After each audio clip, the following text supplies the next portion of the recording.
Oh my God.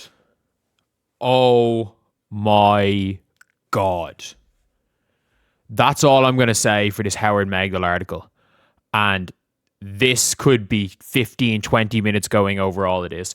It's on the Nine Sports from Howard Magdal. The players could stage a coup. It's that crazy. And the last line of this, it's over.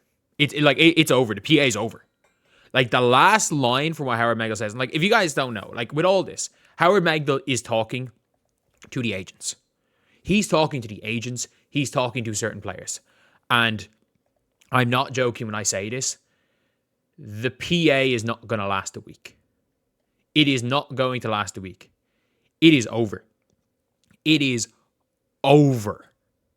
So, Kelsey Plum talks CBA negotiations with Basketball Insider Howard Magdal.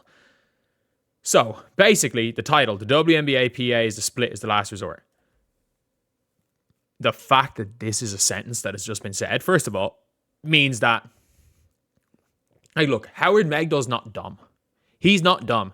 Like, he knows if he says, like, he is like a legitimate journalist. A legitimate journalist. Like, and at the end of the day, he knows that he's probably lost for one thing that he has said. Like, what he said about Paige last year has probably fucked up any potential relationship he has with Paige. So you got to be careful. And he knows that.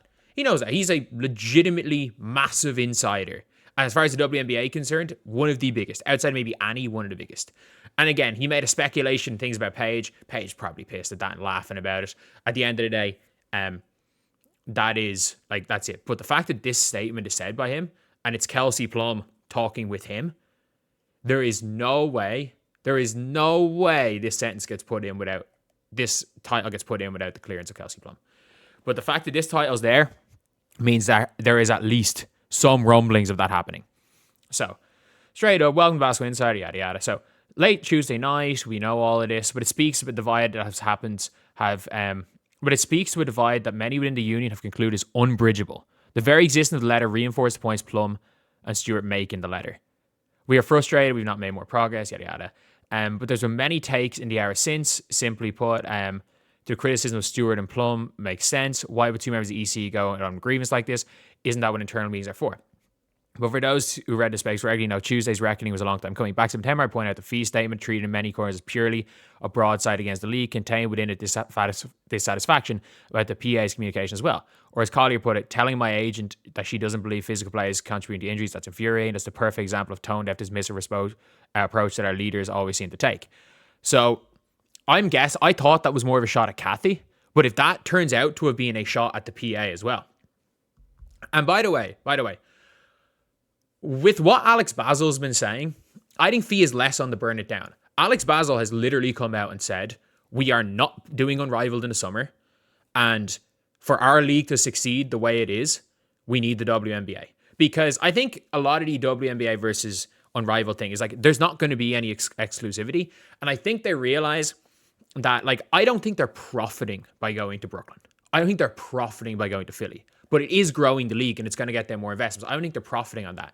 I think they realize to, like, as a league, it has to grow to an extent. Like, it's going to be too long for it to grow to really compete with the WNBA. I don't think that's a thing. I think Fee might believe it. I don't think Alex Basil does. Like, and that's the thing. And I don't think it's a risk anyone wants to take.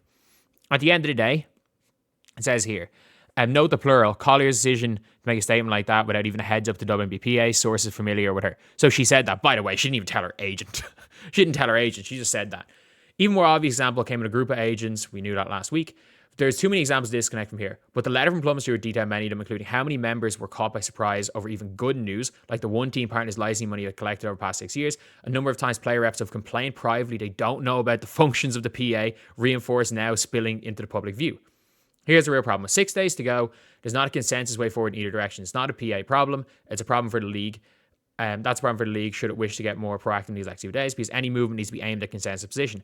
Instead, we're further unraveling communication, owners back channeling directly to specific players, ensuring everyone unsure what the goal is. Okay, so the owners are literally talking to their players and being like, what the fuck is going on? So basically, like the owners now are going to their players and are like, so the owners are trying to get something done. They're like, what is going on? The owners are talking directly to the players. Oh my God. Like, even the owners are sick of them. Even the owners are like, get your PA in order. The PA's in damage control. They released this. And this is the most bullshit thing ever. This, by the way, I've said this. I said this is completely misleading on a video a couple hours ago. And he actually comes into this article to say, these surveys are rigged. But as you can see below, when I asked Plum Monday whether she believed the EC needed to be unanimous on his recommendation for the PA to move forward in a strategy, she wasn't sure. And that's not Plum's fault, partially because it's nearly impossible to imagine some of the EC members accepting anything like the current deal, or some members of the EC authorising a strike. Even within the EC, the goal line varies. According to even the WNBA PA's messaging to follow the letters this week is perplexing. Yeah, this doesn't mean anything. Two things on this. It's notable the PA effectively used push polling methodology in surveying.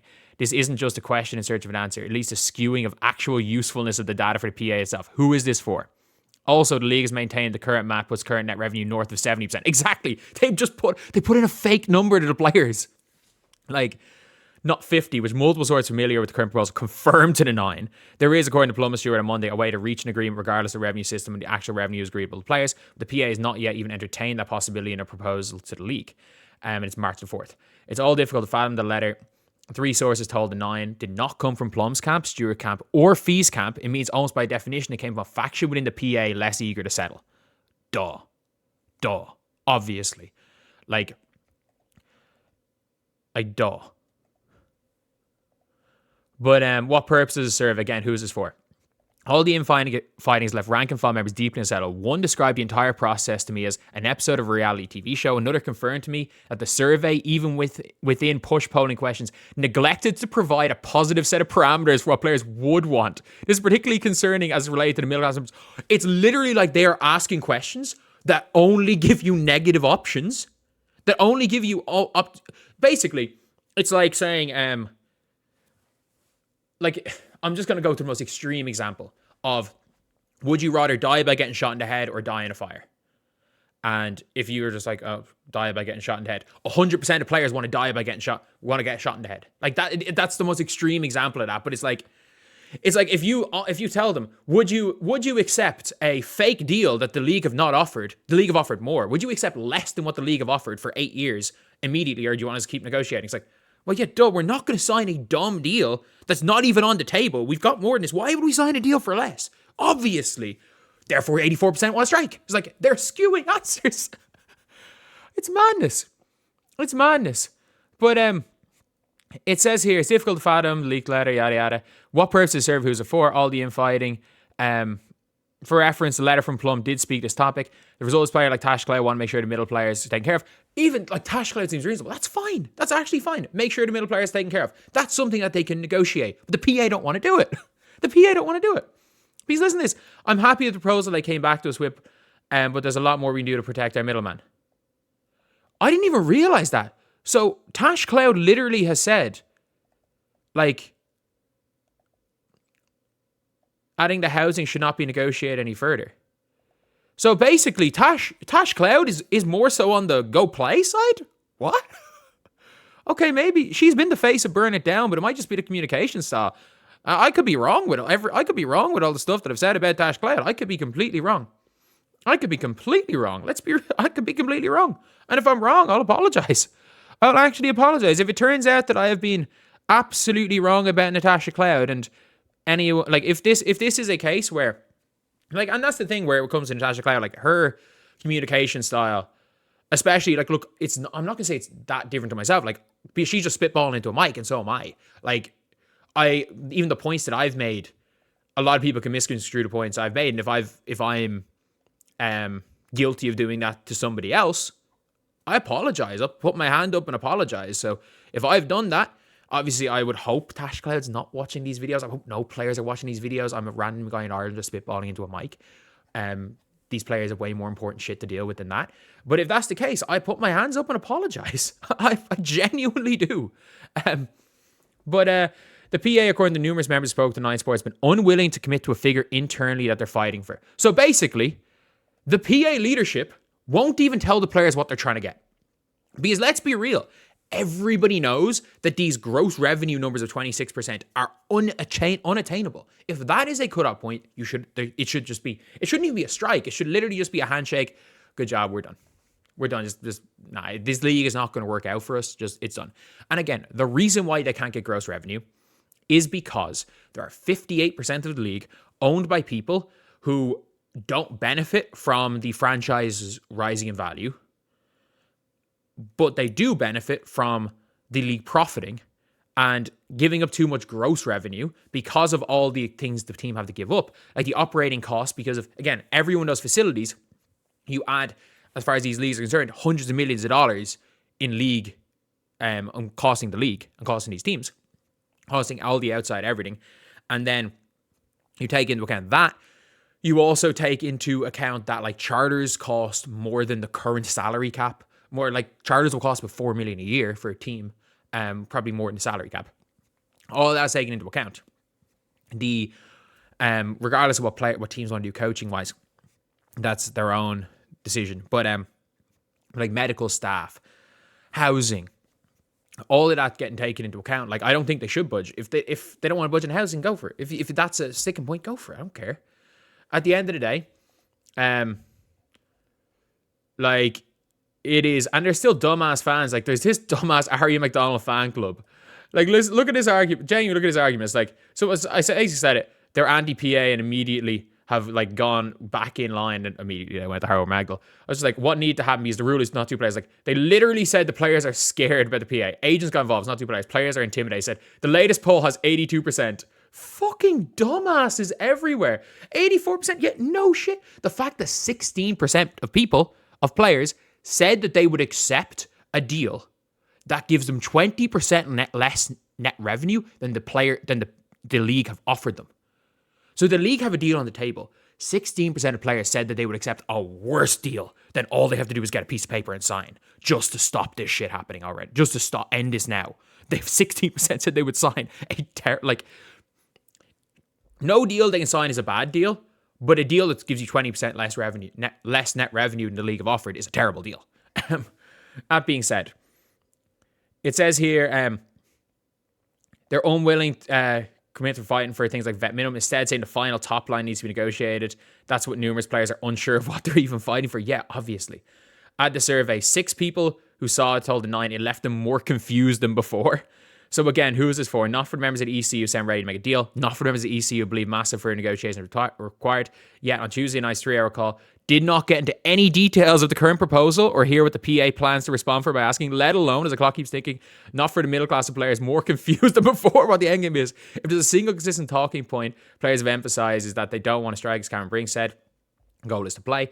And everything I've listed above is, who is this for? One source familiar with the internal process responded by simply saying, people who want to strike. This is sabotage. This is sabotage. Genuinely, this is sabotage. If this article is legit, no wonder everyone's confused. If this article is legit, shout out Jackie Powell and Jacob Mox for contributing to the story. If this is legit, this is sabotage.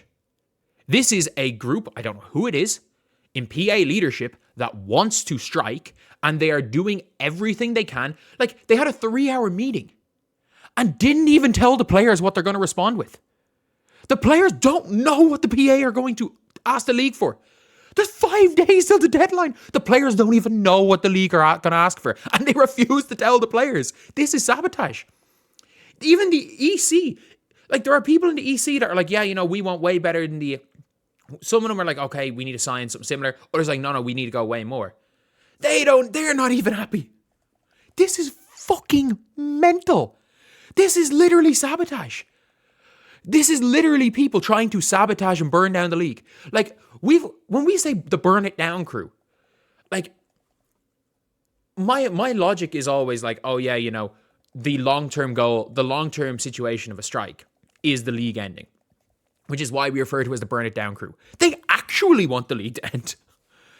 Like, they are doing everything they can to stall. They have no time, and they're trying to make sure they're fucking over the players. Like, they're not even giving the players an option. People being like, oh, you know, the league. I stand by this. They want to be perpetual victims. They want to be perpetual victims And they're not even giving the league, they're giving the league crazy stuff, so that the league can lowball them. Because if you go way too high a ball, then the league can go with a low ball, and you're never in a negotiation. It's why there was the frustration in Paige. Cameron Brink saying, we just want to play. Like, the fact is that if you were not, and then they're not giving the players an option. Like, I mean this when I say this. They're saying they're not even giving the players an option for what they want. Like, could you imagine if, like, I don't know, they ended up going and saying, look, this is what we're trying to push for. Would you accept this to push for?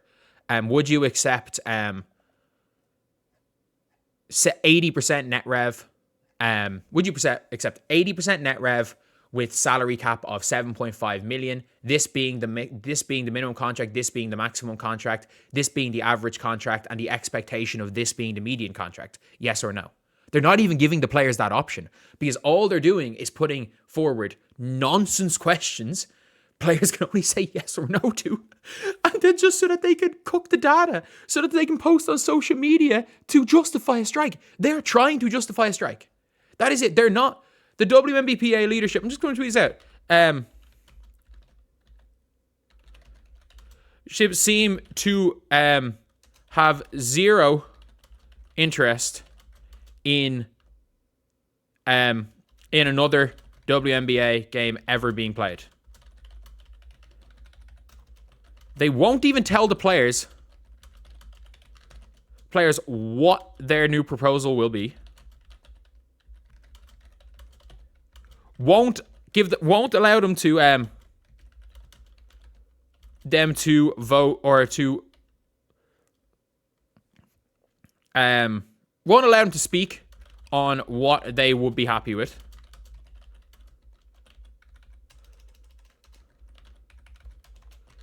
They're now just trying to justify a strike. Like, this is madness. This is madness. Like, this is, like, they're gone. After this, they're gone. They're genuinely, they're gone. Like, Kelsey Plum talks CBA negotiations. If Kelsey Plum wasn't involved in this, like, it is what it is. Maybe it's a bit different, but, like, they're gone. They have to be gone. This is, like, when I asked Plum Monday whether she believed EC need to be unanimous, she was basically saying she wasn't sure. They're not going to be unanimous. But, like, the fact that this is the title means, like, they could dip. They could cross the picket line. Like, the WNBA PA they're trying to sabotage this league, and they're done. They're done. They are done. Oh my God. This is the most damning thing that they've said. This is the most damning thing. This is them basically, again, with enough insiders, like, how, if this is not true, there's no way Howard Megdal's putting his name for it. This is not an opinion. Like, anyone being like, oh, remember the Paige thing? Yeah, he gave an opinion piece on Paige Bueckers. He did not say any facts. He said people around the league were scared that she doesn't want to go to Dallas. And to be honest, I don't blame her.